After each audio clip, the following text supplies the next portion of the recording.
మనకు పాండమిక్ వచ్చిన తర్వాత లాస్ట్గా వచ్చిన వేరియంట్ ఒమిక్రాన్. ఆ ఒమిక్రాన్ తర్వాతనే దాని డెరివేటివ్సే 4-5 చెప్పుకుంటా వచ్చాయి. వాటిల్లోనే ఇది JN1 అనే వేరియంట్ ఇప్పుడు ప్రస్తుతం కోవిడ్ ప్రబలేలా చేస్తుంది. అయితే దీనికి ఉన్న లక్షణాలు ముందు వాటితో తీసుకుంటే ఒమిక్రాన్ అనేది చాలా తేలిగ్గా ఉన్న కోవిడ్, అంటే తేలికపాటి కోవిడ్గా ఉంది.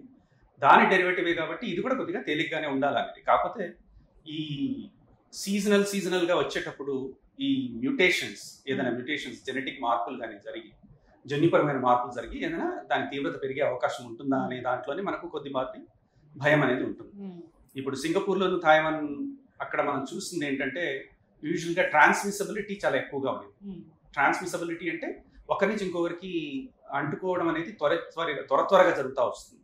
అలా జరగడం వల్ల మనము ఇమ్యూనిటీ లో ఉన్న వాళ్ళు కొద్దిపాటి ఎక్కువ తీవ్రత, ఇప్పుడు 100 మందిలో ఇన్ఫెక్ట్ అయితే ఒకరిద్దరికి ఇబ్బంది కలగడం అనేది న్యాచురల్. ఆ విధంగా ఇమ్యూనిటీ తక్కువ ఉన్నప్పుడు ఆ ఇబ్బంది కలిగిన వాళ్ళలోనే మనము 1-6 డెత్స్. కాకపోతే కోవిడ్ వలన డెత్ అనే కంటే కూడా కోవిడ్ వాళ్ళకు ఇతరత్ర జబ్బులు ఉండడం వల్ల త్వరగా దానికి బారిన పడ్డారు అని అనుకోవచ్చు.